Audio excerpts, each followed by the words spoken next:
Toujours là. On essaie. Nous sommes encore en train de tester. On espère que ça va passer.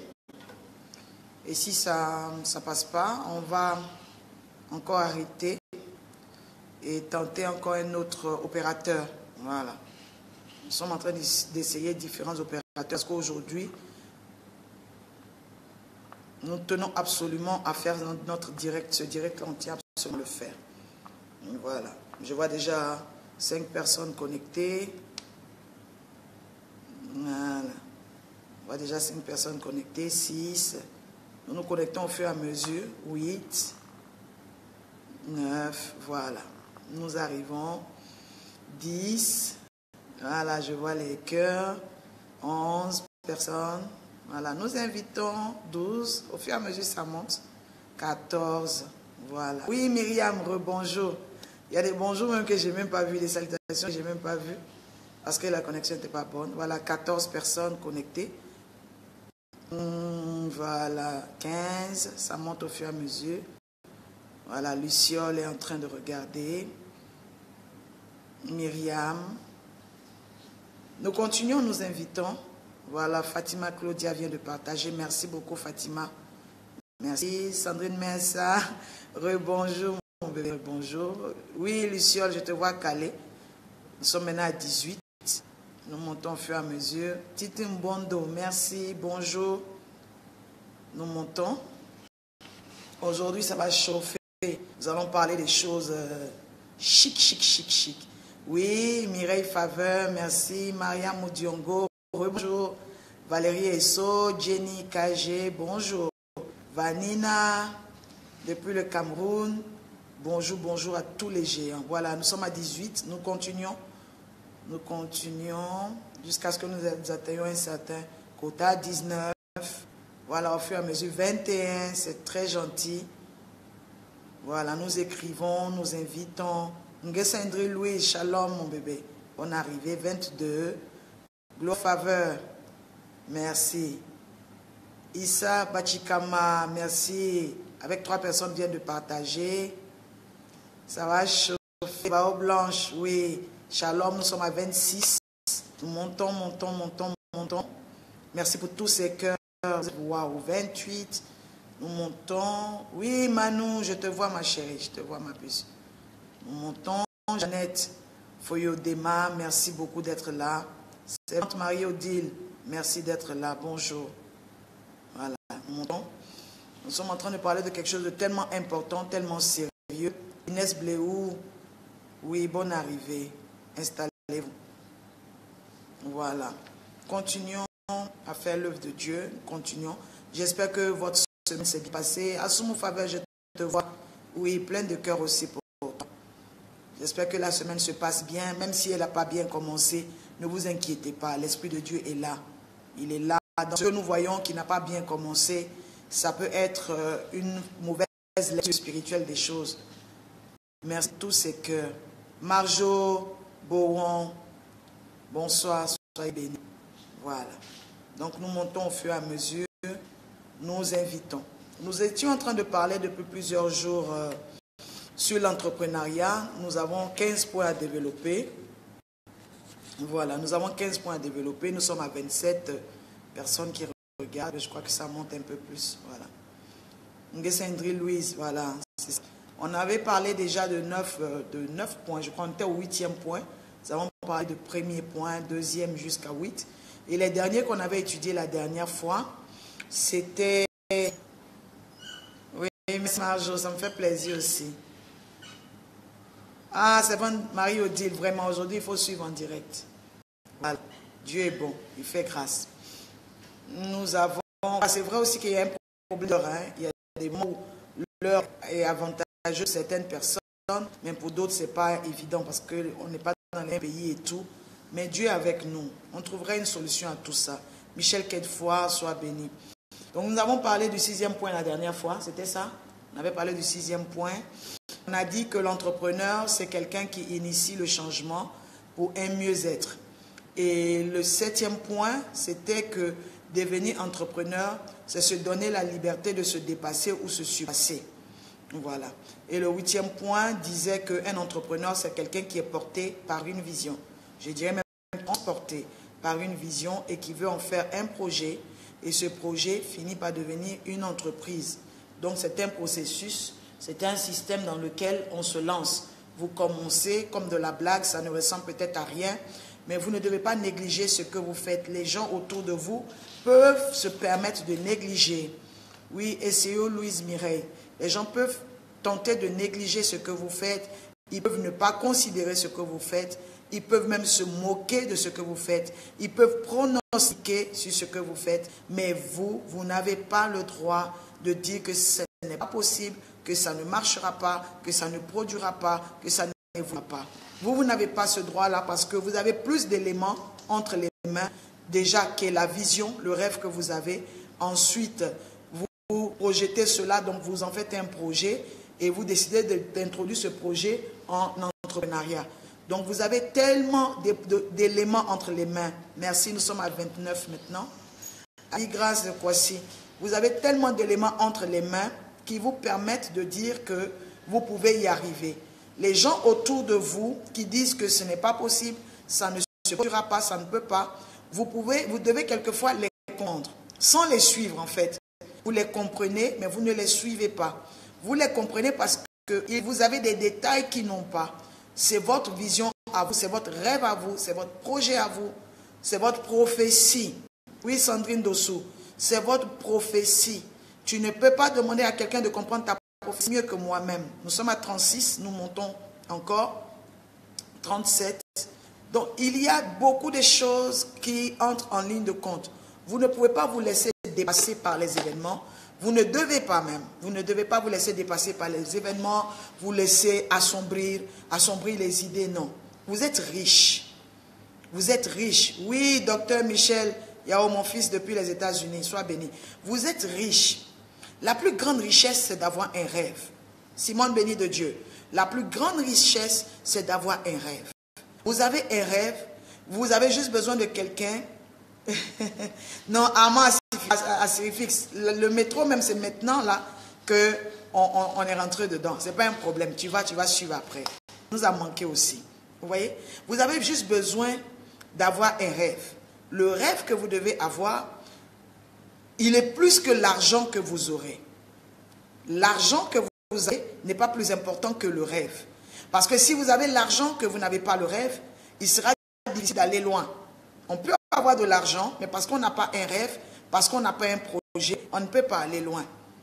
Mais si vous avez un rêve que vous n'avez pas l'argent, le jour où vous aurez l'argent, vous aurez beaucoup de choses que vous pourrez rattraper, que l'argent seul ne peut pas payer. Vous pourrez accomplir un rêve et les résultats de ce rêve-là vous permettront de faire beaucoup d'autres choses. Donc la plus grande richesse, retenez cela déjà, que nous puissions. C'est oui, Sandra Kwaku, installe-toi ma fille. La plus grande richesse déjà que vous devez avoir, c'est avoir un projet, avoir un rêve. Et c'est Dieu qui aide à avoir cela. Fatou Niap, on tape depuis le Maroc, sois béni ma chérie. Avoir le rêve là, à concevoir quelque chose, ne banalisez pas ça. Ne dites pas non, ce n'est rien. Ça, ce n'est pas important, c'est pas important, ça n'a pas de valeur. Nous allons étudier ça. Nous avons vu dans la Bible, le frère de Jacob qu'on appelle Esaü. Esaü avait le droit d'aînesse. Regardez, il a dit à son frère, je veux le plat de lentilles que tu as entre les mains. Et puis son frère a dit, bon ok, si tu veux le plat de lentilles, je te donne le plat, mais je récupère le droit d'aînesse. C'est-à-dire que spirituellement, tu me donnes le droit, tu me donnes le pouvoir de pouvoir récupérer ce droit-là. Il a vu que c'était rien. Il ne considérait pas ça parce que peut-être le droit d'aînesse ne lui produisait pas aujourd'hui. Il a dit non, il n'y a pas de problème. Moi, je veux juste le plat de lentilles. Mais nous avons vu dans la suite des temps que son petit frère a commencé à faire des exploits qu'il ne faisait pas quand il n'avait pas encore récupéré quelque chose. Il n'avait pas eu en possession le droit d'aînesse que son frère avait. Nous allons étudier ça, peut-être pas aujourd'hui, mais nous allons en parler. Donc, vous ne devez pas négliger les choses. Vous ne devez pas négliger ce que vous avez entre les mains. Vous ne devez pas négliger ça. Oui, Simone béni de Dieu. Il ne faut rien négliger. Ne dis pas, bon, ça, c'est pas important. Je peux brader. Oui, ma fille Kyria Léa. Ce n'est pas important. Je peux jeter. C'est pas important. Je peux me libérer de ça. Faut pas penser comme ça. Faut réfléchir comme ça. Une chose peut être entre tes mains. Oui, nous montons à 40. Une chose peut être entre tes mains. Peut-être que pour le moment, ça ne produit pas. Christ, lumière, bisous. Tu vois? Peut-être qu'aujourd'hui, ça ne produit pas. Mais il y a le temps. Le moment viendra où on aura besoin de ça. Woody Kosu. Il faut garder. Oui, mon fils Sajano, le Bengis, le français. Il faut garder certaines choses entre tes mains. Voilà. Tout mis d'accord, il faut bien comprendre ce que je suis en train de vous dire. Oui, merci. Mankounzue, gardez. Oui, honorable Chantal Fanny, moi-même de mon cœur. Il faut garder ces choses-là. Il y a des gens qui vont vous amener à jeter l'essentiel et à vouloir courir vers l'inutile. Refusez ça. Refusez. Si les gens ne sont pas conscients de la grâce que vous avez, ils ne sont pas conscients du potentiel que vous avez, ils ne sont pas conscients de la présence de Dieu dans votre vie, ils ne sont pas conscients de tout ça. Ce n'est pas un problème. La course, ce n'est pas le départ. Oui, Woody Kosu, bisous. La course, ce n'est pas le départ. Yemi m'a béni. La course, retiens cela, ce n'est pas le départ. Valérie Esso, la course, ce n'est pas le départ. Serge Jeannot, la course, ce n'est pas le départ. C'est l'arrivée qui compte. Ce n'est pas le départ. Il y a des gens qui ont commencé à courir, mais n'ayant pas tous les éléments, n'ayant pas été assez préparés, assez d'informations concernant la distance qu'ils avaient à faire, ils se sont retrouvés bloqués devant. Donc la course, ce n'est pas le départ. Il y a des gens qui n'ont pas compris au début. Il y a des gens de la même classe qui sont obligés de la faire 3 fois. Vous reconnaissez au moins. La même classe, il y a des gens qui font 3 fois avant de pouvoir avoir un examen dans cette classe-là. Parce qu'on n'a pas les mêmes façons de comprendre. C'est l'arrivée qui compte. Moi, j'ai compris cela depuis très longtemps avec le Seigneur. La course dans la vie, ce n'est pas le départ. Retenez ça. C'est l'arrivée qui compte. Que ça prenne le temps. Que ça prenne le temps. Ça prenne le temps. Le plus important, c'est d'arriver. Le plus important, c'est de faire. Le plus important, c'est d'évoluer à son rythme. Vous ne faites la course avec personne. Vous faites la course avec l'âge, avec le temps que vous avez. Le temps que vous avez à vivre sur la terre, ça peut être 50 ans, ça peut être 60 ans, ça peut être 70 ans, ça peut être même 30 ans. Regardez même l'exemple de notre Seigneur Jésus-Christ. Jésus-Christ n'a pas fait 100 ans sur la terre, il a vécu 33 ans. Il a vécu juste 33 ans. Oui, c'est Jeannot, c'est ta propre mère. Il a vécu juste 33 ans. Mais en 3 ans de ministère, regardez tout ce qu'il a accompli. C'est ça la vérité. Comprendre le temps, saisir le temps, opérer dans le temps, être dans le temps de Dieu. Il a commencé le ministère à 30 ans. Il a fini à 33 ans. 3 ans. Mais depuis plus de 2000 ans, nous parlons de ce qu'il a fait en 3 ans. Depuis plus de 2000 ans, nous parlons de ce qu'il a fait en 33 ans. Depuis plus de 2000 ans, nous parlons des exploits qu'il a fait. Donc, je ne suis pas pressé. Surtout si vous devez accomplir quelque chose essentiel pour le futur, que vous allez même laisser en héritage à des gens, soyez très attentifs et méticuleux dans votre façon d'opérer, dans votre façon de poser les pas. Il y a des choses qui n'ont pas un long terme. Donc on le fait maintenant, là, on en a besoin maintenant, mais ça n'a pas d'intérêt productif. Ça, là, on peut bâcler ça même, parce qu'après, les effets vont passer. Mais il y a des choses que vous ne pouvez pas bâcler, parce que les effets ne passent pas comme ça. Ça doit impacter. Donc à cause de l'impact, on prend plus de temps. Ça demande plus de temps, ça demande plus d'investissement. Je viens parler à quelqu'un ce soir en tant que coach. Je viens parler ce soir à quelqu'un en tant que manager. Je viens parler à quelqu'un qui est à l'école de l'esprit. Je viens parler à quelqu'un même qui connaît peut-être, mais qui a un stade où tout est flou dans sa tête. Ce n'est pas le temps, Philomène Droubli, de pouvoir bâcler les choses qui doivent avoir un impact. Jésus-Christ, en 3 ans, regardez, il posait des pas, il opérait de façon précise, parce qu'il savait que la moindre erreur allait laisser des traces pour nous aujourd'hui qui allons suivre la parole. En ce temps-là, les faits n'étaient pas consignés véritablement dans quelque chose qu'on appelle la Bible. Oui, en ce temps-là, la parole de Dieu, quand Jésus était en train de faire, il n'y avait pas forcément des gens qui s'asseyaient et qui écrivaient. Il n'y avait pas forcément des gens, des journalistes. On sait que, parce que des fois, quand on sait qu'il y a des journalistes, on se dit, ça c'est sûr, ça apparaîtra dans les journaux. C'est sûr, ça apparaîtra à la télévision. Donc, on s'assoit bien, on s'arrange, on pose des actions. Oui, mon bébé Nicole Faveur, Dieu te garde, ma fille. Hein? On s'assoit là, on s'arrange, parce qu'on se dit que les journalistes vont voir. Mais en ce temps-là, au temps de Jésus, où étaient les journalistes? Il n'y avait pas de journalistes pour écrire toutes ces histoires. Mais ces histoires-là nous sont parvenues alors comment? C'est ça que vous devez vous poser comme question. Ce n'est pas parce qu'aujourd'hui, tous ceux qui sont autour de vous disent que c'est impossible, ça n'avancera pas, que votre histoire va s'arrêter, que ça va forcément s'arrêter. On ne sait pas encore quelle sera la pièce maîtresse ou la pièce qui déclenchera, quelle est l'action qui fera que l'histoire va prendre de l'ampleur. Jésus était là, il luttait lui-même pour son ministère. Ça aussi, disons-nous la vérité, nous partageons, nous invitons, parce que nous montons à des fois 45, nous redescendons. Oui, Diagbo, partageons. Vous voyez, Jésus, pendant un moment dans sa vie, peut-être même qu'il avait comme l'impression que ça n'avançait pas. Mais il a fallu un truc qui a été programmé pour lui faire du mal. On a programmé de le crucifier pour l'éteindre, pour qu'il ne parle plus, pour qu'il ne manifeste plus aucun bon signe, pour que plus personne ne croie en lui. Sinon, dites-moi, de la façon dont les gens ont maltraité, ont humilié Jésus, c'était trop. Oui. Sans dessous, il faut la patience. C'était trop. Elle dit, oui Seigneur, je reconnais que je ne suis pas patiente. Mais je sais que l'Éternel va faire avec toi. Sandrine, calme-toi. Tu vois, quand les gens ont crucifié Jésus, c'était pour l'humilier. Parce qu'il y a des gens qu'on a pris et qu'on a emmenés à Golgotha, on les a juste crucifiés, on les a frappés et puis ça s'est arrêté là. Mais regardez toutes les étapes, c'est pour l'humilier, c'est-à-dire que effacer même dans la mémoire de ceux qui ont cru en lui, ceux même qui auraient pu croire au miracle qu'il avait fait, ceux même qui ont même gardé dans leur esprit la résurrection de Lazare, les centeniers qui parlaient, qui disaient que son garde avait été restauré, le fils de la veuve de Naïm, le témoignage que les gens avaient de lui à Naïm, on voulait salir ça. On s'est dit, bon, on le tue, mais si on finit de le tuer, il ne faut même pas qu'il y ait quelque chose pour que quelqu'un se souvienne de lui. Pour que quelqu'un pense même que quelque part, il avait été bon une fois. Non, il faut qu'on bâcle son travail.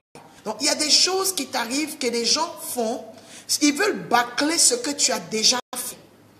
Toi, le plus important, garde ta vision et fais ce que tu as à faire bien. Parce qu'à chaque fois que tu dis, bon, comme les gens ne sont pas reconnaissants, moi, je vais mal faire. Comme les gens ne veulent pas comprendre, bon, donc, ok, ça sert à quoi? Tu t'investis, tu fais, tu mets, mais il n'y a pas de résultat. Il y a des moments où ce n'est pas pour les Juifs. La résurrection de Christ, la mort de Christ, la venue de Christ, ce n'était pas seulement pour les Juifs. Donc, si les Juifs ne reconnaissent pas ce que Jésus a fait, mais et toi? Moi, je ne suis pas juif. Tu n'es pas juif. Mais regardez la foi aujourd'hui. Regardez comment, à quel niveau, à quel stade nous sommes. Regardez comment nous croyons en Christ. Regardez la façon dont nous croyons en Jésus-Christ de Nazareth. Comment nous croyons en l'évangile. Même les Juifs ne croient pas. Il n'y a pas un Juif qui croit comme nous croyons. Oui, qu'il y a quelqu'un qui a des oreilles entendre ce que l'Esprit dit. Regardez-nous, l'autre fois. Mais si Jésus même voulait négliger le travail qu'il faisait, parce que pour lui, ce n'était que pour les Juifs. Mais aujourd'hui, là, on ne serait pas aussi acharné. Donc, il y a des choses que tu fais aujourd'hui. L'entourage, l'environnement peut ne pas reconnaître. Mais peut-être que tu n'es même pas établi pour régner dans ton environnement. Peut-être que ton message, ce n'est même pas pour les gens de ton pays. Peut-être que ce que tu vas découvrir, la découverte là que tu feras, ce n'est même pas pour la Côte d'Ivoire. Ce n'est même pas pour le Bénin. Ce n'est même pas pour le Gabon. Peut-être que ce n'est même pas pour la France. Il y a des produits que les gens ont trouvés en France, mais ça marche plus en Afrique. Il y a des choses que les gens ont trouvées en Afrique, mais ça marche plus en Europe. Donc, ce n'est pas forcément parce que les gens autour de toi n'expriment pas le besoin de ce que tu trouves ou ce que tu fais, que tu dois mal faire. Tu dois mal faire. Les Juifs ne reconnaissent pas. Mais on se fout. Nous reconnaissons. C'est ce qui a fait qu'ils ont déclaré qu'il n'y a ni Juif, ni Grec. ni homme, ni femme en Christ. C'est pour ça que je dis qu'aujourd'hui, les gens ne peuvent pas dire que toi, tu ne peux pas servir Dieu parce que même ceux pour qui l'évangile est venu, ils n'ont pas accepté. Alors, ils suscitent des pierres pour le louer. Ils suscitent des gens peut-être qui n'étaient pas prévus au départ ou qu'on n'avait pas connus comme ça. Mais Dieu, il en a besoin. Ce n'est pas parce que les gens refusent d'acheter le produit en Côte d'Ivoire. Ce n'est pas parce que les gens refusent d'acheter ce que tu as. Ils refusent la grâce que tu as en Côte d'Ivoire. Tu dois vivre en fonction de la Côte d'Ivoire. Ah non. Tu peux bénir des gens ailleurs. Il y a des gens peut-être qui sont en train de marcher quelque part pour venir te visiter, pour venir te bénir. On parle de l'entrepreneuriat. Donc il faut comprendre où on part. Ce n'est pas parce que les gens n'ont pas besoin de ça ici, dans le pays, qu'il n'y a personne qui a besoin de ça. Peut-être que vous-même qui êtes en train de m'écouter, il y a quelque chose que je cherche. C'est quelqu'un au milieu ici qui sait le faire. Et jusqu'à présent, mes problèmes ne sont pas résolus parce que je n'ai pas encore trouvé la personne.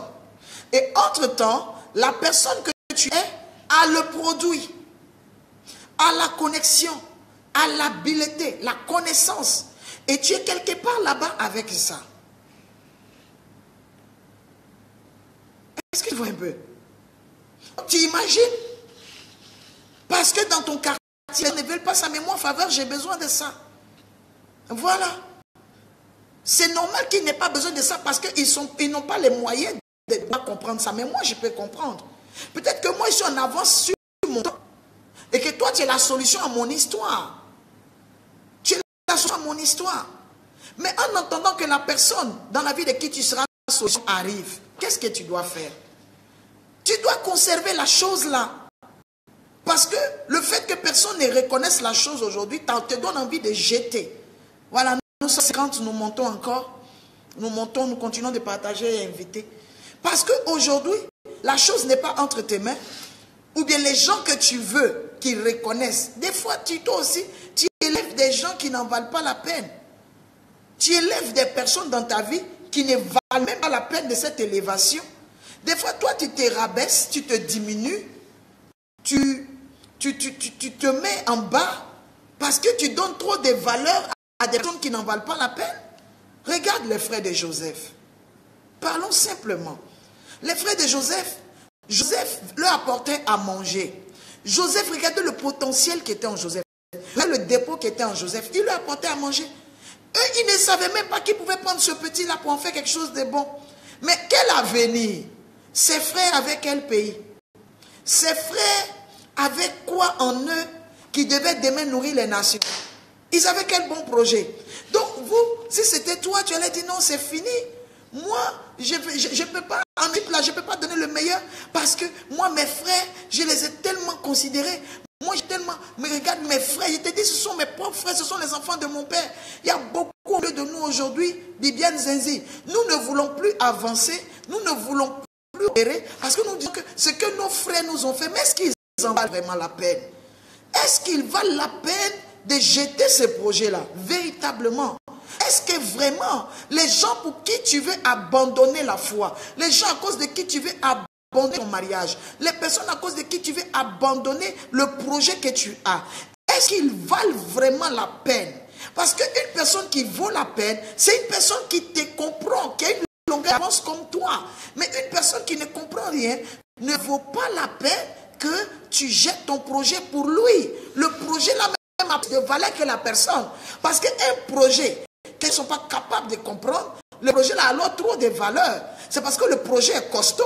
C'est parce que le projet est piloté par quelqu'un qui a quelque chose de très fort. C'est parce que le projet que Dieu a mis dans toi, ta tête, c'est parce que c'est ta tête qui peut prendre. Le projet que Dieu a mis dans ta tête, c'est parce que c'est toi qui peux parler. Le projet que Dieu a mis dans ta tête, c'est parce que c'est toi qui peux rendre cette vision-là, ce rêve, tu peux rendre ça projet. Ce n'est pas donné à tout le monde de pouvoir rendre un rêve projet. Ce n'est pas donné à tout le monde de pouvoir faire sortir quelque chose de sa tête et puis transcrire, écrire, faire sortir, créer, faire sortir et puis emmener ceux qui sont en face à comprendre. Ce n'est pas tout le monde, ni qu'à parler. Ce n'est pas tout le monde. Donc, il y a des choses qui valent même plus que les hommes. Parce que les hommes sont à côté, ils ne comprennent pas la chose. Toi, tu négliges la chose pour considérer les hommes. Or, l'homme qui doit être considéré dans cette situation, c'est toi.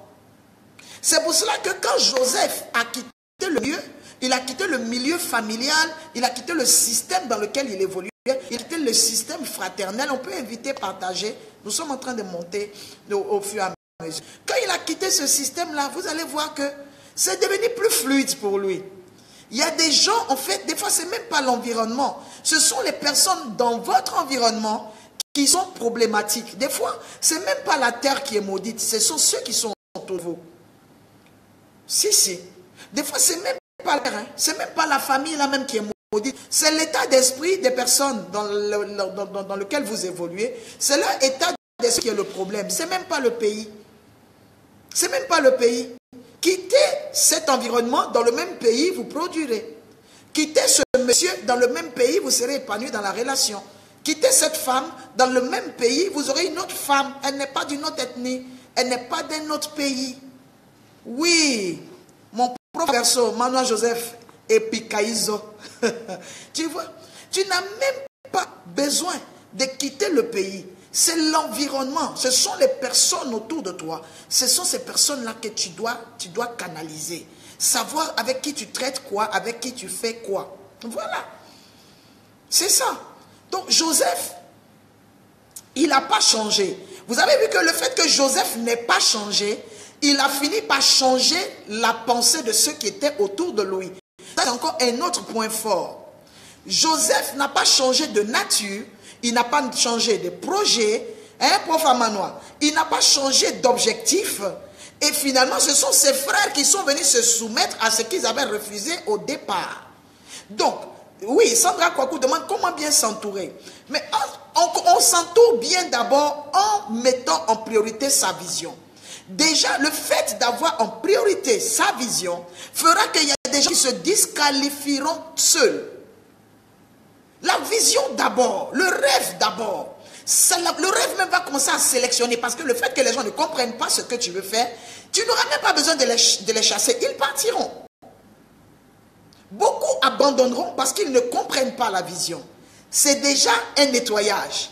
Ce n'est pas toi qui changeras ta vision pour eux, mais eux s'adapteront à la vision ou dégageront. Et quand les gens dégagent, la nature aurait du vide. Alors ça appelle. Les gens sentiront qu'il y a un bon projet quelque part, mais il y a personne à côté de ce monsieur qui a le projet, il n'y a personne à côté de la femme. Imaginez, une femme qui... Oui, il y a une sélection naturelle qui se fait déjà. Tout ça, c'est divin, c'est comme ça. Une femme qui est à côté, oui, plus tu fais mûrir ta vision, plus ton cercle d'amis va changer. C'est vrai, profane. Une femme, par exemple, qui est une bonne femme, mais elle est avec un mauvais monsieur, ou un homme, un bon monsieur qui est avec une mauvaise femme, arrivé à un moment, il peut se culpabiliser et se dire que c'est lui qui n'est pas bon.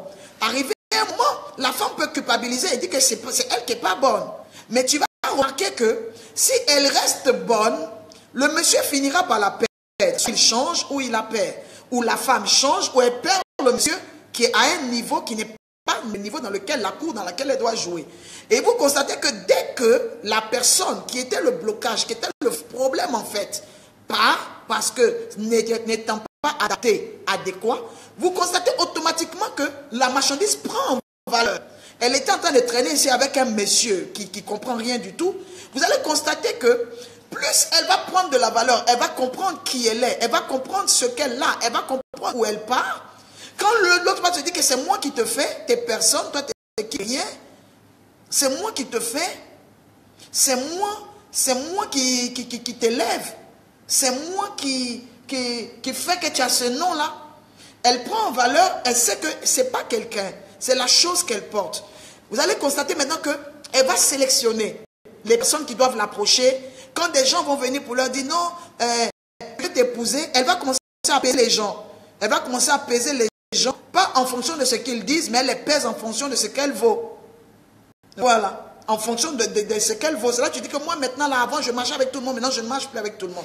Mais maintenant, ce qui va se faire, elle va finir par rencontrer quelqu'un qui va l'acheter à son vrai prix. Une chemise de valeur, celle-là, tout de suite là, il y a des quartiers, si je pars avec cette chemise, automatiquement, ce n'est pas parce que la chemise n'est pas de valeur, mais je l'introduis sur un marché qui ne connaît pas sa valeur. Voilà. Donc les gens disent non, moi j'ai déjà eu un modèle comme ça dans de la friperie, j'ai déjà eu un modèle comme ça dans des balles. Donc nous ici, c'est pas 100 francs, on n'achète pas. Si c'est pas 25 qu'on n'achète pas, mais je sais à combien j'ai acheté ma chemise. Je connais la griffe, la marque de ma chemise. Ce n'est pas une fin de série, je l'ai acheté en officiel. Je l'ai acheté même dès que c'est sorti, c'est même pas encore répandu, c'était même pas encore vendu que moi j'ai acheté. Je ne l'ai pas acheté en solde, voilà. Je n'ai pas acheté ça en solde. Je l'ai acheté en tant que nouvelle collection. Donc, quelqu'un qui achète quelque chose dans une nouvelle collection ne peut pas être comparé à quelque chose qu'on a acheté comment on appelle ça? En fin de série. Ah non, non, non. Voilà. Donc, parce que quand vous voyez les fins de série, la raison pour laquelle on les met en fin de série, c'est que peut-être c'est dépassé. Ça n'a plus de valeur. Donc, si vous avez quelque chose qui est vendu quelque part où on ne connaît pas sa valeur, c'est normal que ça ne donne pas. C'est tout à fait normal que ça ne donne pas. Mais je sais quand j'ai acheté ma chemise. Mais c'est à moi aussi de savoir où je la porte où. C'est à moi de savoir je l'envoie où. C'est à moi de savoir où est-ce que je pars avec ça. Ça, c'est une nouvelle collection. Donc, je dois savoir où je pars. En fonction de ce que tu portes aussi, en fonction de ce que tu as, il faut savoir où tu pars, avec qui tu parles de ce projet. Est-ce que ces personnes-là peuvent comprendre quand tu parles de telle boutique? Est-ce que les gens peuvent savoir que telle boutique, c'est qu'on vend là-bas? Quand tu dis j'achète ça à tel endroit, il faut parler avec des connaisseurs.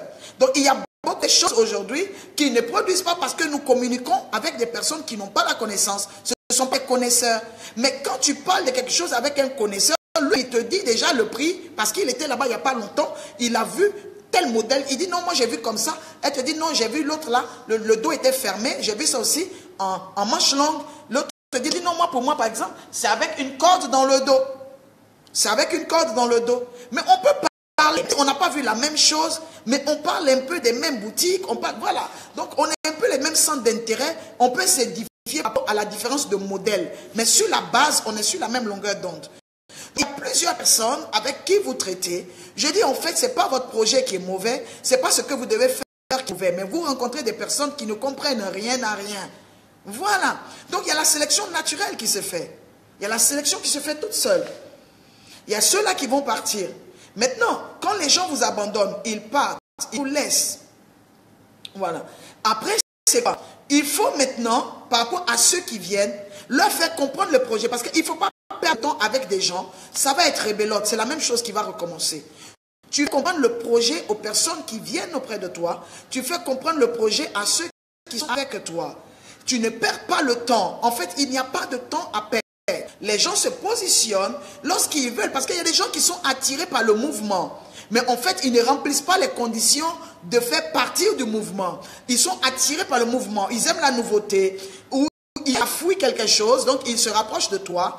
Ils viennent vers toi se disant que bon, ok, je vais venir dans un nouveau projet. Si ce projet n'a pas marché. Non, il y a des hommes et des femmes adéquats pour les projets. Il y a des gens aussi divinement envoyés. Donc, Dieu les envoie pour même les aider à comprendre leur nouvelle dimension. Parce que tu peux traîner quelque part, tu peux traîner avec des gens, mais en fait, ce n'est pas ta race, en fait, ce n'est pas ta troupe. C'est pas ta troupe. Parce que quand tu marches en dehors de ta troupe, là, vous marchez en troupeau. Vous marchez maintenant comme des moutons. Voilà. Oh, il y a des troupes et il y a des troupeaux. Voilà. Donc, quand tu rencontres les gens de ta troupe, ils peuvent t'ouvrir l'esprit et te dégager le système afin que tu comprennes que, ouh là là là là là, ça c'est très bien. C'est ce que je cherchais. Donc en fait, voilà ce dont j'avais besoin. Quand le truc arrive, tu sens que ça répond à ton besoin. C'est ce qui est arrivé à Joseph. Joseph était avec ses frères. Bon, il n'était même pas dans son système. Hein. Donc il était obligé de partir. Il s'est retrouvé chez Potiphar. Il commençait à monter. C'était une nouvelle connexion, mais ce n'est pas une connexion définitive parce qu'il était en avance sur son temps. Donc il se retrouve avec certaines personnes. Il a 100% de ressources. Il a 200% de ressources. Mais Potiphar, lorsque Joseph est rentré dans la vie de Potiphar, vous-même comprenez, oui, c'est la troupe, pas le troupeau. Lorsque Joseph est rentré dans la vie de Potiphar, ce n'est pas parce que Potiphar était mauvais, mais par rapport au niveau de Joseph, Potiphar avait 40%, oui, Potiphar avait 40% de l'intelligence de Joseph. Donc, avec Potiphar, Joseph sort 40% de son potentiel. Ça arrange Potiphar, mais ça n'arrange pas Joseph. L'avantage, c'est que Joseph sait qu'il a un avenir. Joseph sait qu'il a une destinée. Joseph rencontre Potiphar. À la différence des frères de Joseph, Potiphar est mieux que les frères de Joseph parce qu'eux, ils sont nuls même. Les frères de Joseph, nuls à souhait. Donc ceux-là même, c'est des gens qu'il faut vraiment éviter. Si Dieu te fait la grâce de partir, il ne faut même pas maudire ton désert, maudire les gens, te fâcher, pleurer. Ça là, c'est une séparation obligatoire, incision obligatoire. Voilà. Oh, mon père, mon père, mon père. Oui, mon vieux, mon archevêque, c'est ça, vieux. C'est ce que tu m'as appris. Il faut collaborer, voilà, vous voyez, le patriarche dit, c'est vrai, il faut collaborer avec des spécialistes. Donc déjà, amen, vieux. Donc déjà, quand vous avez un réseau dans lequel vous êtes, où vous évoluez, et que ces personnes-là ne font même pas votre affaire, il y a des concessions qui ne sont même pas à faire. Parce que les frères de Joseph, c'est quelque chose même, on doit dépasser, mettre à côté. Maintenant, il se retrouve chez Potiphar. Chez Potiphar, il utilise 40% de ses ressources. Les 40% arrangent très bien Potiphar. Mais lui-même, Joseph, ça ne lui apporte véritablement rien. Parce qu'il est stationné quelque part, attendant sa saison, attendant le meilleur, attendant l'accomplissement de sa prophétie, attendant l'endroit où il doit régner. C'est pour cela que même si tu dois servir, même si tu dois te soumettre, il faut le faire, tu gagnes forcément quelque chose. Peut-être que tu as 200%, tu rencontres quelqu'un de 40%, mais au moins rester avec Potiphar te permet de ne pas rendre ton talent nul. Donc ça te permet quand même d'aiguiser le talent, parce que même un muscle qui ne travaille pas, il s'atrophie. Donc il faut prendre en bien tout ce que Dieu permet que tu puisses vivre dans ta vie. C'est pour cela que le verset dit que tout concourt au bien de ceux qui aiment Dieu et qui le craignent. Tout concourt à leur bien. Si tu comprends ça, tu ne vas pas bouder pour rien. Tu fais confiance en Dieu, mais le fait que Dieu soit avec toi, ça te fait prendre conscience aussi que tu as au moins 60% de ton potentiel qui n'est pas encore utilisé. Tu quittes Potiphar, c'est Potiphar qui s'éteint, mais pas toi. C'est pour cela que quand Joseph a quitté Potiphar, on n'a plus parlé de Potiphar parce que les 200% de Joseph qu'il avait comme grâce, ces 200% là couvraient. Ces 200% là couvraient les tares, couvraient les défauts de Potiphar. Mais quand Joseph est parti, oui, Dano Jano, quand Joseph est parti, c'est fini. Il ne peut pas évoluer. Mais toi, Joseph, tu peux continuer. Tu ne changes pas de façon de faire, tu ne changes pas de vision, parce que tu sais que ce n'est pas ta limite, ce n'est pas là que tu vas t'arrêter. Tu vas quelque part. Pour Potiphar, c'est fini là. C'est fini. Il quitte Potiphar, il se retrouve en prison. C'est une autre sphère. Là-bas, Dieu aussi veut voir, si on te change d'endroit, est-ce que ta sémence continue de pousser? Parce qu'on aurait souhaité quoi? On aurait souhaité voir Joseph, un humain, une personne normale, aurait souhaité quel programme? Bon, ok. Même si je dois vivre ces 3 étapes, les 3 étapes, ou les 4, je dirais. La première étape, quitter mes frères. La deuxième étape, me retrouver chez Potiphar. La troisième étape, la prison. La 4e étape, je crois que c'est Pharaon. Comment est-ce que nous aurons passé? Nous aurons préféré quoi? Même si nos frères nous avaient vendu, on aurait préféré tomber en prison d'abord. Donc tu tombes en prison, tu quittes la prison, tu tombes chez Potiphar, et chez Potiphar, tu tombes chez Pharaon. Tu te dis que c'est ça la logique. Mais c'est ça la logique humaine. Donc même si tes ennemis vont t'attendre quelque part, ils t'attendront dans la logique humaine, mais pas la logique divine. Or Dieu,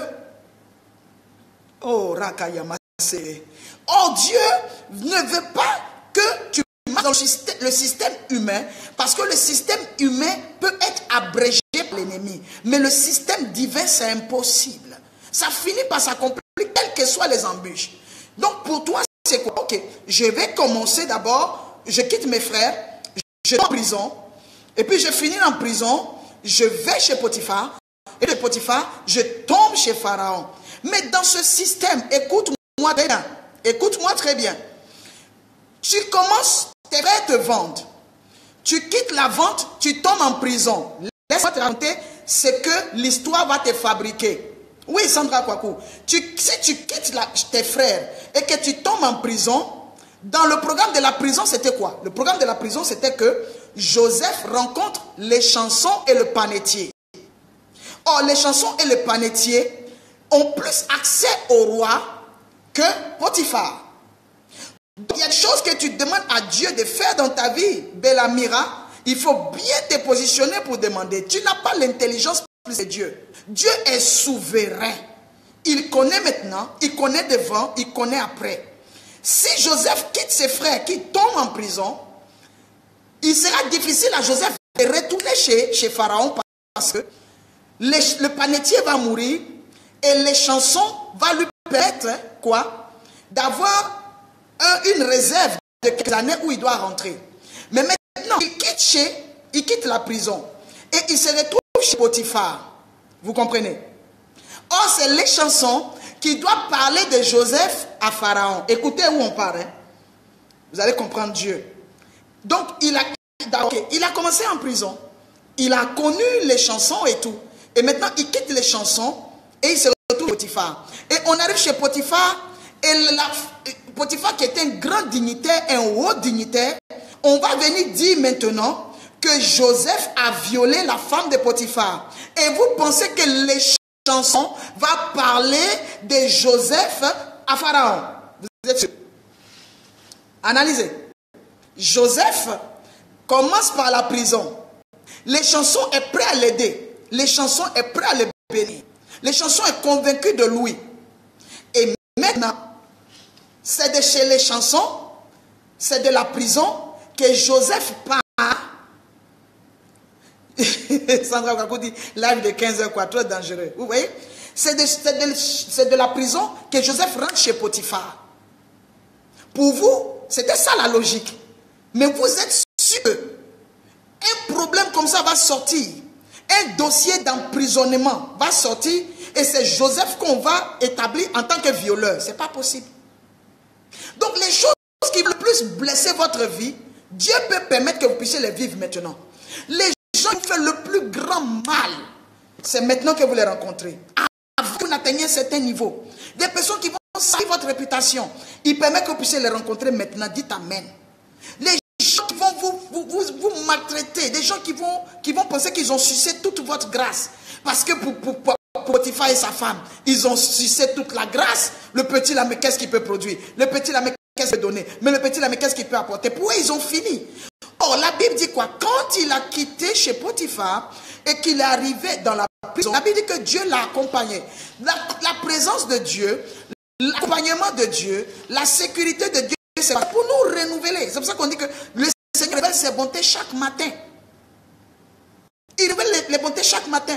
Si c'était de chez Potiphar directement qu'on avait introduit Joseph chez Pharaon, je vous assure que cette histoire de viol allait sortir.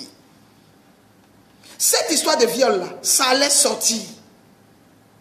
Parce que c'était trop collé, c'était trop récent. Et les gens n'auraient même pas eu le temps de mener les enquêtes. Mais l'histoire aussi est morte parce que telle que la femme de Potiphar s'est comportée, quand vous les analysez, c'était quelque chose qui était dans sa nature.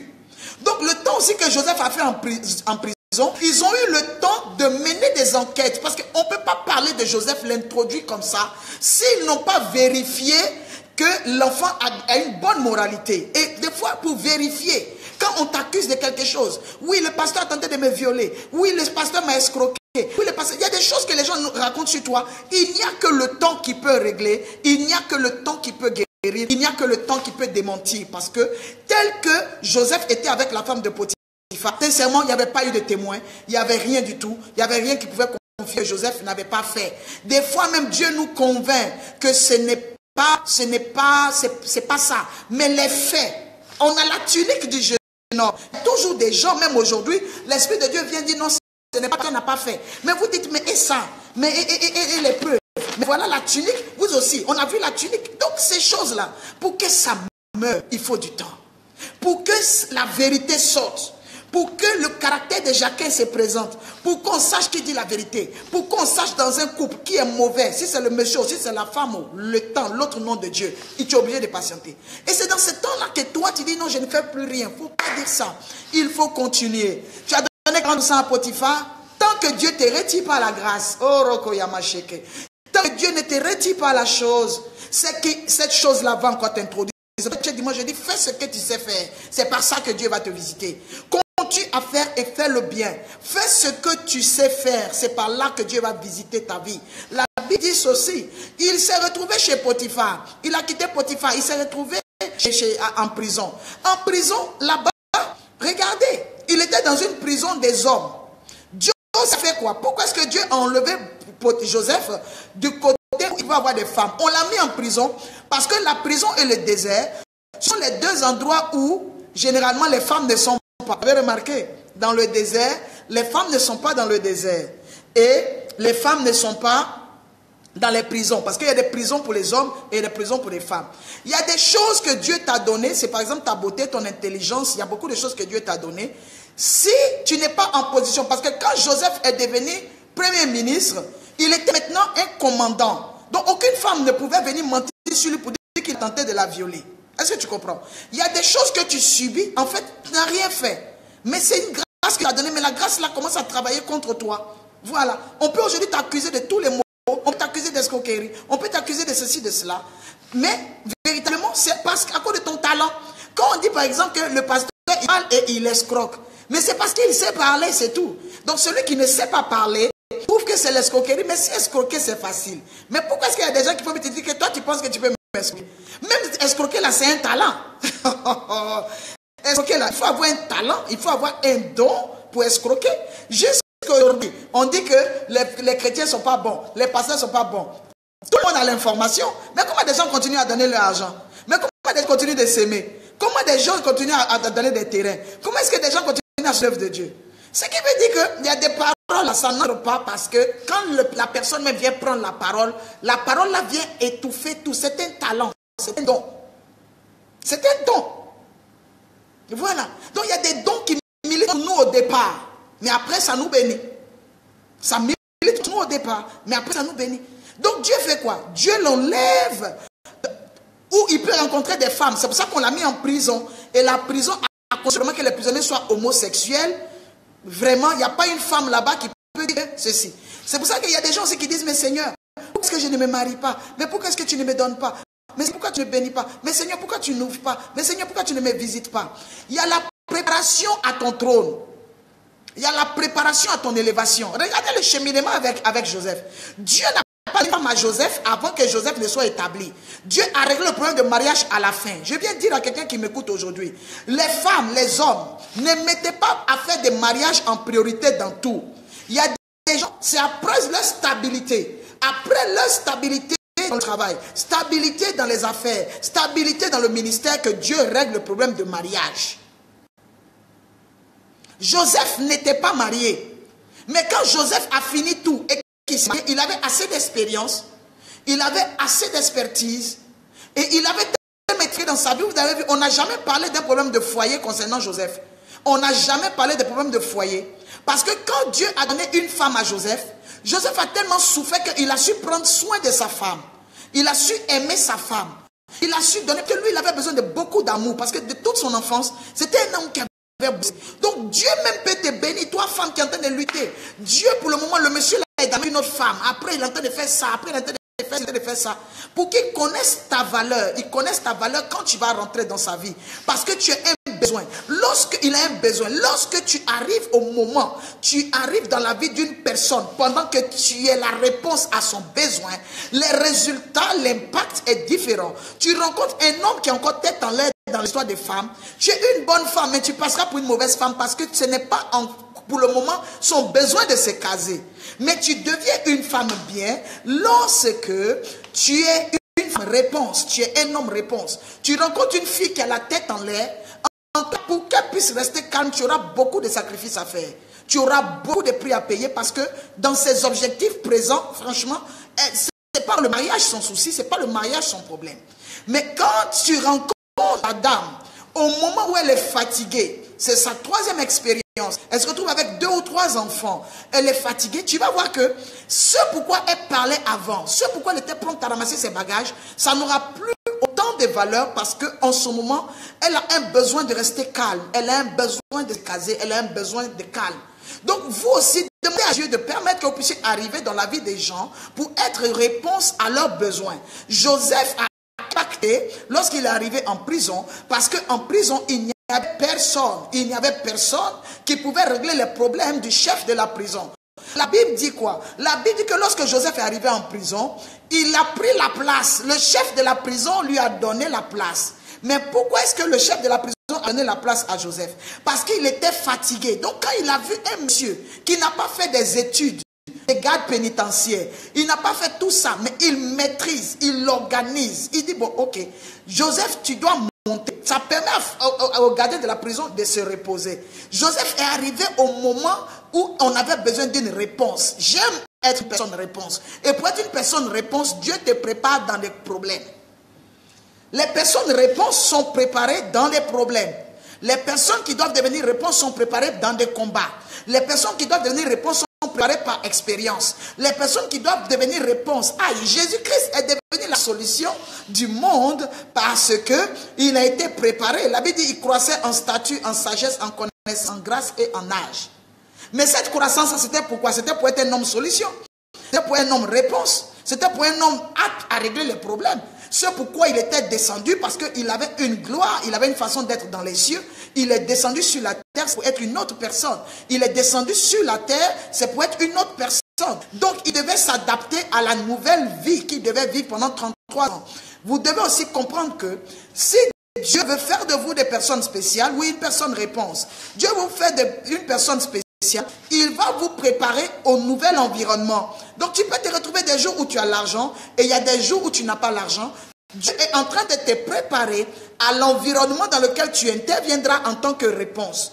Si Dieu ne te montre pas la faim à son fils, il ne lui montre pas la soif, il ne lui montre pas la fatigue, Jésus ne peut pas bien faire le ministère s'il n'a pas entre les mains certaines réalités. Il ne maîtrise pas certaines réalités. Il y a des choses qu'il ne peut pas faire. Si tu dois construire, tu dois apprendre auprès de ceux qui construisent. Si tu dois te marier, tu dois apprendre auprès de ta mère. Et si ta mère n'a pas pu remplir les conditions, quand Dieu permet de rentrer dans la maison d'une femme, une personne t'héberge, une personne te reçoit. Et la personne n'a rien à voir avec ta mère. Ta mère était une fainéante, ta mère ne savait pas faire la cuisine, ta mère ne savait pas faire toutes ces choses. Et ta mère décède ou il y a une situation, tu es obligé de te séparer de ta famille. Dieu va te déposer chez une femme. Chez cette femme-là, c'est le contraire de ta mère.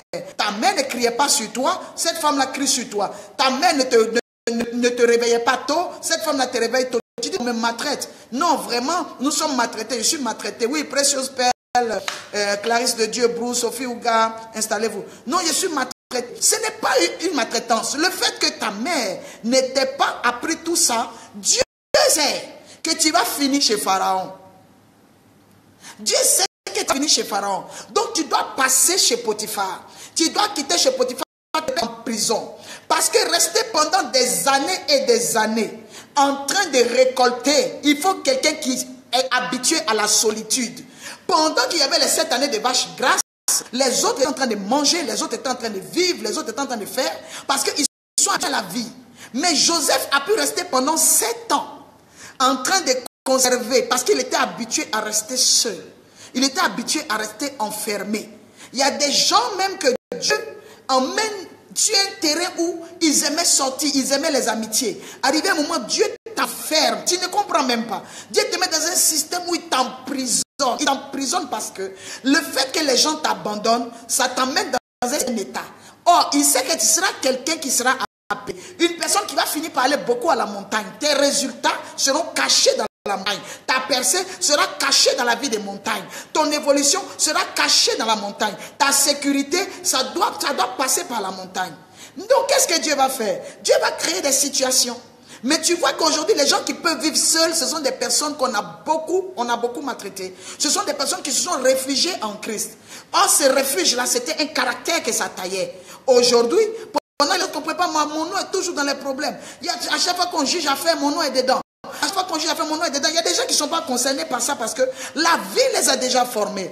La vie les a déjà préparés. La vie les a déjà taillés. La vie les a déjà conditionnés à ça. C'est dans la solitude que Dieu nous forme. C'est dans la solitude que Dieu nous transforme. C'est dans la solitude que Dieu nous informe. Ce n'est pas publiquement, Sia Williams, ce n'est pas publiquement que Joseph, que Moïse a vu le buisson Adam. C'est dans sa solitude, dans son temps de solitude, dans ses moments de solitude, c'est dans ces moments de solitude-là qu'il a eu la révélation du puissant Adam. Il a eu la clé de son appel. Il a eu la clé de son mystère. Il a eu le bâton. Il a vu la transformation de son bâton dans cet état. Dans cet état. Il y a des choses que Dieu, oui, réfugié en Christ. Il y a des choses que Dieu permet dans notre vie. C'est en fonction de ce que nous devons faire. Donc, il faut bénir le nom du Seigneur. Il faut bénir le nom du Seigneur. Il faut apprendre à bénir le nom du Seigneur par rapport à ce qu'il permet dans ta vie. Moi, je te dis une chose. C'est parce que tu juges Dieu comme tu juges les hommes. C'est pour ça que tu as des problèmes. Mais commence à croire en Dieu aveuglement. Suis Dieu aveuglement. Marche avec Dieu aveuglement. Tu vas voir que dans l'aveuglement là, lui te révèle le chemin. Dans l'aveuglement, c'est toi qui le suis aveuglement, mais lui il sait où il part. C'est toi qui ne vois pas, mais lui il sait où il part. C'est toi qui ne connais pas devant, mais lui il connaît devant. Il peut arriver devant, il peut t'introduire devant. Voilà. Il faut bénir le nom du Seigneur en toutes choses. Il ne faut pas dire, Seigneur, pourquoi tu n'as pas placé ça?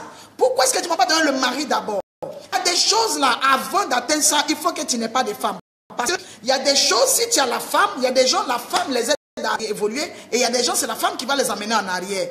Quand tu viens pour attention, tu es marié. Un homme marié, toi tu es marié, tu ne marches pas comme un homme marié. Mariage, il y a tellement d'implications dans l'affaire de mariage que il y a des gens, tellement la vision est grande comme Joseph, ils n'ont pas seulement une famille à nourrir, ils n'ont pas seulement une femme à nourrir, ils n'ont pas seulement un peuple à nourrir, mais ils vont au-delà de ça. Ils ont toutes les nations à nourrir. Cet homme-là, il ne peut pas rentrer à 18 h, il ne peut pas rentrer à 20 h, il ne peut pas dormir à 14 h pendant 7 ans. Et pour ça, il faut avoir une femme qui peut comprendre. Qui ne va pas dire non, tu es allé chercher femme. Un garçon qui ne va pas dire non, il y a un gars qui a donné un gars dans tel pays, c'est pour ça que tu pars. C'est pour ça qu'il y a des gens, Dieu les laisse commencer d'abord. Il les laisse faire. Mariage là, on te donne ça à la fin. Tu finis toutes tes guerres, tu finis tous tes combats, tu finis tout. Et puis même à la fin, c'est récompense. On a vu des gens pour qui le mariage c'était une récompense. On a dit à David, tu tues Goliath, on donne mariage en récompense. C'est ça. Il y a des gens là, le mariage à Dieu leur envoie ça en récompense. Mais il ne t'envoie pas n'importe qui. Il ne t'envoie pas n'importe quoi. Voilà. Pour que même Jacob puisse épouser Léa, Rachel, il a travaillé 7 ans pour une femme qu'il n'aimait pas. Il a payé un prix d'abord pour une femme qu'il n'aimait pas avant d'avoir la femme qu'il aimait. Jacob est resté sur sa vision. La femme de sa vie, c'était Rachel. Même s'il a vécu avec Rachel très peu, en tout cas, il a réussi à avoir Rachel. Lui, sa vision accomplie. Même si c'est Léa qui a survécu, et puis Rachel qui est morte, pour Jacob, si vous le croisez dans les cieux, posez-lui la question. Jacob ne vous dira pas qu'il a la vie. Parce que malgré que Rachel soit morte, il n'a pas continué à aimer Léa à la place de Rachel. Il est resté dans l'amour de Rachel et il est mort avec son amour de Rachel. Voilà. Donc il y a des choses dans lesquelles vous marchez avec Dieu. Ça dépend de comment vous comprenez. Et on comprend aussi les choses en fonction de où on va avec Dieu. Voilà. Si toi tu viens avec une révolution, ta façon de comprendre sera différente. Sera différente. Tu dois être attaché à ta vision. Arrivé au moment que les gens te trouvent fou. Arrivé au moment que les gens te trouvent malade. Arrivé au moment que les gens te dinguent. Mais toi tu sais où tu pars. Tu ne peux pas changer. Tu ne peux pas tu ne peux pas. Je vous dis une vérité. Ce n'est pas tout le monde que le mariage aide selon la vision. Il y a des gens, c'est le mariage qui les a enfoncés. Il y a des gens, c'est le mariage qui les a aidés à aller loin. Mais comme Dieu connaît, comme Dieu sait où il va, comme Dieu sait ce qu'il veut faire, comme Dieu connaît tout, il peut te permettre, surtout si tu as déjà raté, ne te presse pas. Si tu as déjà raté, laisse Dieu. Parce qu'il y a des choses d'un mariage. Il y a des gens qui sortent d'une situation. Et la personne dit, moi j'ai besoin d'un homme, j'ai besoin d'un monsieur, j'ai besoin de ceci, j'ai besoin de cela, j'ai besoin d'un monsieur. Mais le c'est que le monsieur qui vient là, il y a des gens aussi, Dieu ne permet pas qu'ils rentrent dans ta vie pour venir subir le stress que tu es en train de subir en ce moment. La femme de Joseph, moi j'aime trop. La femme de Joseph, c'est une femme qui est belle. Son mari est devenu grand type. Regarde, Joseph a fini prison, il faut imaginer. Non, la femme de Joseph, Dieu l'a aimé plus que toutes les femmes. Dieu a aimé la femme de Joseph plus que toutes les femmes. Regardez la femme de Joseph. Imagine si elle avait commencé avec son mari pendant que les beaux-parents les beaux-parents étaient en train de le maltraiter. Donc il faut supporter maltraiter des beaux-parents. La femme de Joseph, si elle était avec son mari depuis le temps de Potiphar, regarde l'humiliation, ça les femmes ne supportent pas. Le divorce même allait se produire dans la vie de Joseph parce que sa femme allait dire que tu as tenté de violer la femme de Potiphar. Oui, moi je suis là, tu me laisses. C'est à cause de ça tu dis chez Potiphar là. Quand tu vas chez Potiphar, au lieu de venir à la maison, tu ne viens pas à la maison. Tu es toujours chez la femme de Potiphar. On ne sait même pas ce que tu fais chez Potiphar. Or, c'était à cause de la femme de Potiphar que toi tu étais là-bas. Dieu dit ce petit là, si tout ça les gars subissent ça, c'est mieux sans mariage. C'est mieux sans mariage. C'est mieux sans mariage. Il faut imaginer. Si Joseph était marié chez Potiphar là-bas, mais lui, il ne sait pas s'il va en prison. Mais c'est la bouche de sa femme même qui a fait que le monsieur va crever en prison. Mais Joseph, il supportait sa chose seule. Maintenant, il regarde. Il va quitter chez Potiphar. Position. C'est que les femmes n'aiment pas ça. Quand tu es positionné, tu tombes. Et puis tu tombes, tu es en prison. Tu imagines ça? Tu imagines ça? Donc voilà le monsieur, ils avaient l'argent, tout, dans le pays d'Égypte là. S'il avait rencontré la fille au début là, c'était compliqué. S'il avait rencontré cette fille au début là, c'était compliqué. Dans le pays d'Égypte, enlever même le nom, le fait même que ce soit la fille d'un prêtre, enlever tout ça, mais on réfléchit comme des Ivoiriens, on réfléchit comme des Africains, on réfléchit comme c'était aujourd'hui. Voilà, on réfléchit, ben, Jésus est mis aujourd'hui éternellement, on réfléchit comme c'était aujourd'hui. Imaginez, Joseph avec la femme là, imaginez Joseph avec cette femme là. En prison, regarde les années qu'il a fait en prison. La femme, on va l'attendre. La femme, on va l'attendre. Ça allait être compliqué. Et qu'est-ce qu'on allait dire à la femme? Toi, tu allais marier un étranger. Les Égyptiens sont ici, là. Tu n'as pas voulu un Égyptien. Tu es parti épouser un gars bizarre, un juif, là. C'est lui que tu es parti épouser. Voilà. Voilà ce qu'on a fait. Voilà. Entre-temps, le fils, le papa de la fille, qui a été la femme de Joseph, là, son papa est prêtre de chez eux, là-bas. Ils vont lui dire quoi? Voilà, religion, tu es parti prendre, voilà. On est ici, là. Tu ne veux pas garçon, non? Garçon, que tu veux, là. C'est ça que tu allais prendre. Voilà. Voilà. Donc, il y a des choses là, Dieu t'évite. Il faut dire amen. Il y a des choses que Dieu est en train de t'éviter. Il faut dire amen, frère. Il faut dire amen, ma soeur. Parce que la vision là est trop lourde.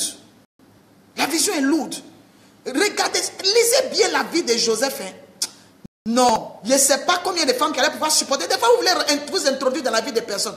Le Seigneur veut que le monsieur finisse de soulever son bagage d'abord. Le Seigneur veut que le monsieur finisse de soulever ce problème-là d'abord, avant de t'introduire dedans. Toi, tu es en train de pleurer. Non, Seigneur, moi, je veux comme ça. Non, Seigneur, moi, je veux comme ça. Le Seigneur veut comme ça. Il y a des femmes qui luttent avec des hommes, c'est la volonté de Dieu. Et puis, il y a des femmes là, Dieu les positionne pour jouer leur lame. Voilà. Voilà.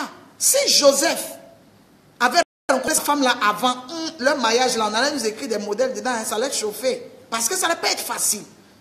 Mais on n'a jamais parlé. Est-ce qu'on t'a parlé de deuxième femme de Joseph? Est-ce qu'on t'a parlé de Joseph, il a fait en dehors? Est-ce qu'on t'a parlé après de Joseph, il a fait quelque chose? Wouh! Joseph a trop souffert. Donc quand il a fini, regarde, 7 années de vaches maigres. Et puis on est dans l'abondance. Mais le monsieur est toujours travaillé. Parce qu'il dit dans Genèse 41, au verset 34, que Pharaon établisse des commissaires sur le pays pour lever 1/5 des récoltes de l'Égypte pendant les 7 années d'abondance. Qu'il ramasse tous les produits de ces bonnes années, qu'il fasse cela sous l'autorité de Pharaon. 7 heures de travail. Ces produits sont en réserve pour le pays pendant les 7 années. Donc toi, tu as un mari, il a l'argent, mais tu n'arrives pas à le voir. Ton mari est monté, il est établi, mais tu n'arrives pas à le voir. Ton mari est dans le bon. Vous êtes déjà tout, il te donne tout, mais tu n'arrives pas à le voir. C'est là que ça devient des problèmes. Les femmes commencent à mettre des maîtres, c'est des maîtresses, elles commencent à avoir des maîtres, elles commencent à sortir à son petit pompier. Ce n'est pas l'argent qui fait mariage. On a l'argent. L'argent, on est là. Et puis on est là. Si c'est l'argent, moi j'ai fait l'amour. Avec l'argent, j'ai dormi la nuit. Et si c'est avec l'argent, je dors. Mais entre-temps, le monsieur, il a quelque chose accompli dans sa vie. C'est compliqué.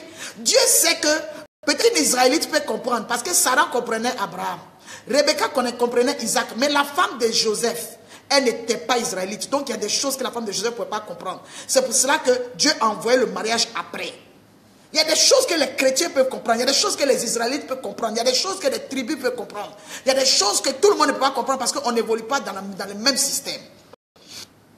Voilà. Que voilà, on a l'argent. On est là aujourd'hui, on ne te voit pas. Oh Dieu, il a fait quitter cet enfant-là parce qu'il avait fait une promesse à Jacob depuis Bethel. Que si tu prends soin de moi, je te donnerai tout. Dans ça là même là, c'est pas seulement son mariage. Elle, son mariage avec Joseph là. C'est pas ça seulement qui est le problème. Il y a des prophéties qui s'accomplissent. C'est pour ça que même quand tu vas aller épouser un homme, vous avez dit aux femmes qui veulent épouser les pasteurs, vous voulez épouser les bishops, les archibishops, les hommes de Dieu, vous voulez épouser les femmes de Dieu, les femmes qui prient, les femmes prophétesses. cela. Hey, il faut chercher à comprendre la prophétie des gens. Parce qu'il y a des gens, leur prophétie, ce n'est pas seulement ton mariage. Ceux-là, ils doivent sortir un peuple. Ils doivent sortir des gens. Donc, dans ça là, il y a des gens, leur vie là, c'est une vie comme ça, avec une petite prophétie, une petite promesse. Mais quand la promesse est énorme, il faut la personne qu'il faut. Il faut la personne qu'il faut. Il faut la personne qui va avec. Sinon, c'est compliqué. C'est très compliqué. Oui, il faut bien demander. Le monsieur, il est beau, il prêche bien. Tu lui ressembles tout ça. Mais est-ce que tu connais sa prophétie? Est-ce que tu sais ce qu'il porte? Est-ce que tu sais où Dieu veut l'envoyer? Avant de dire, parce qu'il dit pour aimer quelqu'un, il faut aimer ce qu'il aime. C'est clair. Pour aimer une personne, il faut aimer ce qu'elle aime. Si tu n'aimes pas ce que la personne aime, ton amour là, on va bien regarder. Peut-être il la désire, mais l'aimer, non. Tu n'as pas dit que moi j'aime un monsieur, mais tu n'aimes pas ce que le monsieur aime. Tu n'as pas dit que moi j'aime une femme, mais tu n'aimes pas ce que la femme aime. Il y a des femmes qui ont commencé à aimer le football à cause des mariages. Sinon, ballon là, elles n'aiment pas, mais à cause du football, elle a commencé. Surtout dans le milieu chrétien, surtout dans les affaires de Dieu. Ah non, non, non. Si tu dois te marier à un homme, surtout un homme de Dieu, à une femme qui doit servir Dieu, il faut regarder, il faut bien comprendre. Est-ce que je peux supporter?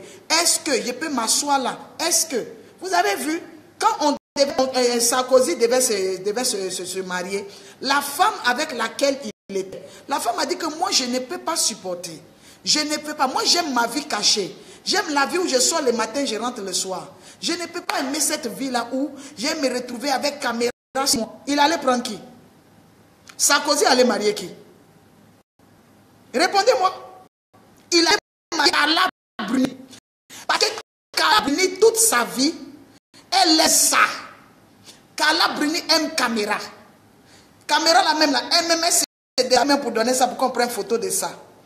Elle aime top modèle. Elle a le temps pour ça. S'arrêter, c'est placer, habituée.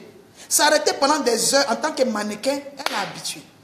Ce que je dis des fois, ce n'est pas parce que Dieu veut te prendre quelque chose, mais c'est à cause du futur. Il y a des choses que Dieu te prend aujourd'hui, parce que pour devant là, tu ne peux pas faire le devant. Tu ne peux pas. Tu ne peux pas. La femme de Sarkozy a dit, je ne peux pas supporter. Vraiment, je ne peux pas supporter. Il faut que moi, je reste pour moi. Elle est partie, elle ne s'est pas mariée à un pauvre. Elle s'est mariée à un multimilliardaire au Texas qui a un ranch. C'est la vie qu'elle veut. Ce sont les milliards qu'elle veut. Elle est dans son ranch. Elle vit dans son campement. Elle est là-bas, multimilliardaire. Elle n'a pas de problème. Voilà.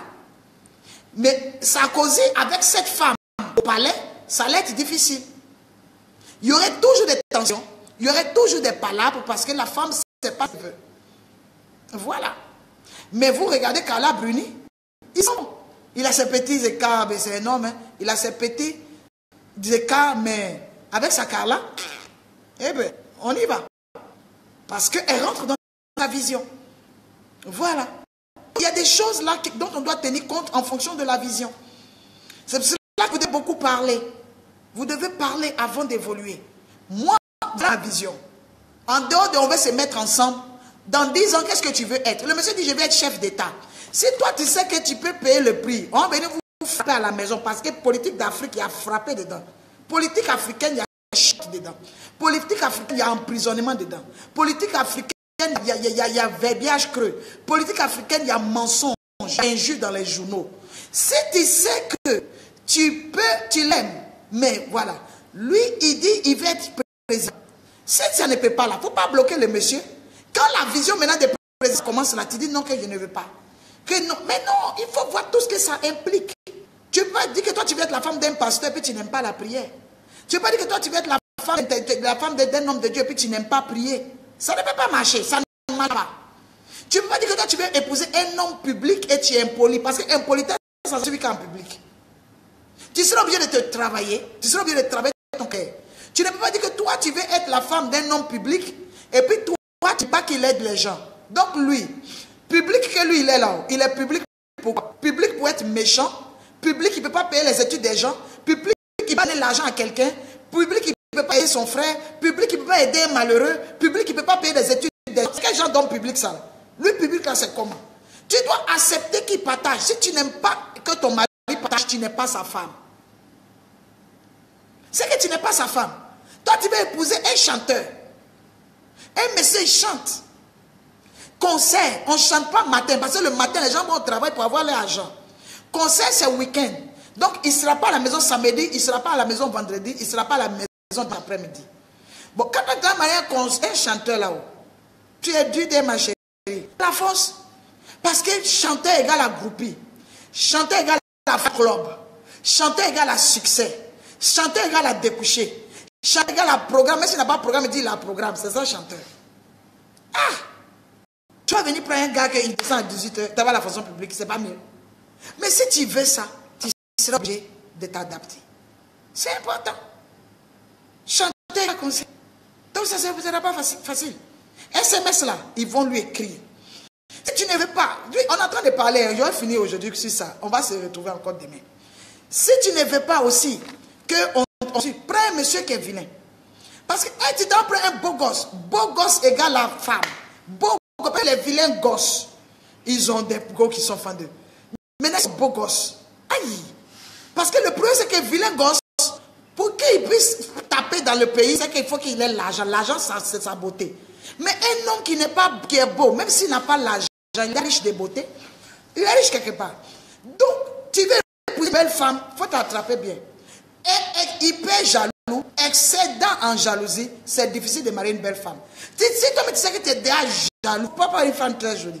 Mais si tu prends une femme très jolie là, ah, mon frère, ça va être compliqué. Parce que toi-même, sans ça même, il y a Sandra Kwaku, viens là, c'est trop, ça fait mal. Sandra, pardon, il pas là-bas. Tu vois? Si tu veux prendre une femme, tu sais que tu es jaloux. Tu es une femme, tu sais que tu es jalouse. Il faut laisser les beaux gosses là. Parce que pour marier un beau gosse, il faut avoir rein, il faut avoir cœur, il faut avoir santé. Marier un joli garçon, il faut avoir les reins. Pour pouvoir faire tout ce que tu dois faire pour qu'il ne sorte pas. Il faut avoir peur. Parce que vraiment, ce n'est pas facile. Toi, mais quand tu le regardes, de toute façon, tu meurs de lui là. Il faut imaginer.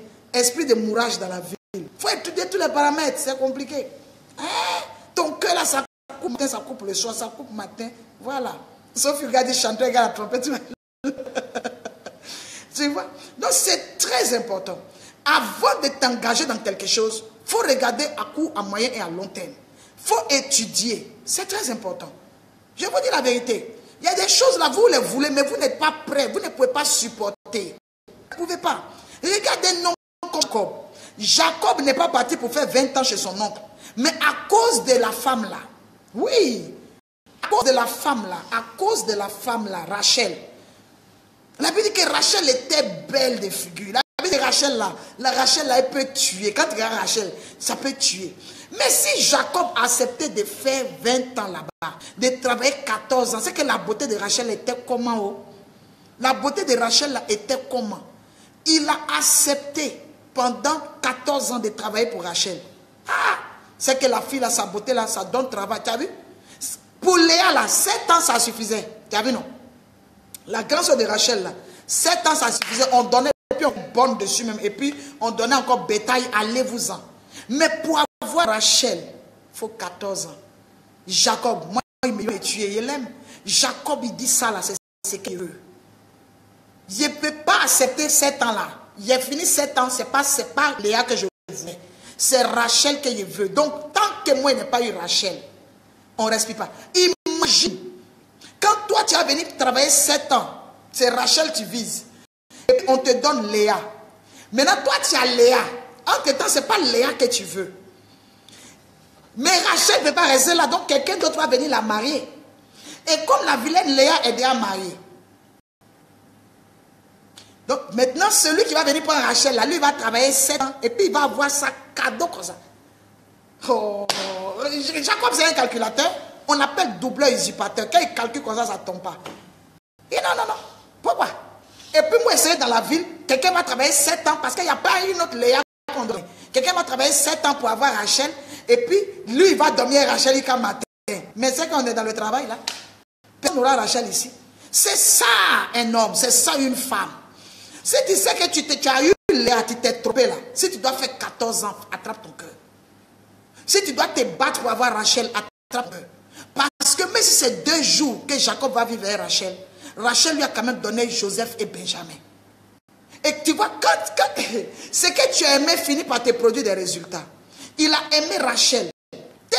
quand il partait avec Rachel, dans son cœur, c'était tellement les enfants d'amour, le modèle de Joseph que ça donnait. Joseph est venu faire la joie de Jacob. Donc il y a des choses là, tu perds aujourd'hui, mais tu n'as pas perdu. Tu n'as pas perdu. Mais il y a beaucoup qui ont abandonné Rachel. Je suis en train de sortir doucement parce qu'on sera là encore demain. Il y a beaucoup qui ont abandonné Rachel pour dire non. Bon, de toutes les manières, je vais me contenter de ça. Jacob dit, tu mens. Vous avez menti. Jacob avait gros cœur. Parce que quand il pense à les trucs, ça a fini devant là, il voit le meurtre. Il sent qu'il va tuer quelqu'un. Jacob sent qu'il va tuer quelqu'un. Un jour, peut-être il va appuyer le deuxième œil de Léa pour la tuer. Ou bien il va aller tuer celui que Rachel va marier. Donc, quelqu'un concentré sur sa vision là. Toi, il ne faut pas mettre ta bouche dedans. Ce que tu as aimé va finir par te produire des résultats. Si tu vois quelqu'un dans son amour, il ne faut pas mettre ta bouche dans son affaire. Toi, tu ne peux pas supporter 14 ans. Mais est-ce qu'on t'a appelé? Est-ce qu'on t'a appelé dans l'histoire de venir payer le prix pour Rachel? Si toi, tu ne peux pas payer le prix pour Rachel, mais laisse Jacob payer le prix pour Rachel. C'est ce qu'il veut. C'est ce qu'il a vu depuis le départ. Maintenant, si en concours de circonstances, il a fini par se retrouver avec Léa, c'est un concours de circonstances. C'est un concours de circonstances. Abraham peut se retrouver avec Agar. C'est un concours de circonstances. Mais, le complément même qui vient même pour tout gâter là, c'est que Agar ne peut plus jamais faire Isaac. C'est ça le problème. Jacob, c'est un homme de vision. Un homme de vision, c'est ça. Tu es concentré sur le truc. C'est dur, c'est pas dur. Tous les matins, tu vois la vision. Tu as vu que Rachel n'était pas encore entre ses mains, mais il était soutenu tous les jours par la vision. C'est pour ça qu'on a dit que dans la 8e dimension, un entrepreneur, c'est quelqu'un qui est porté par une vision et qui en fait un projet.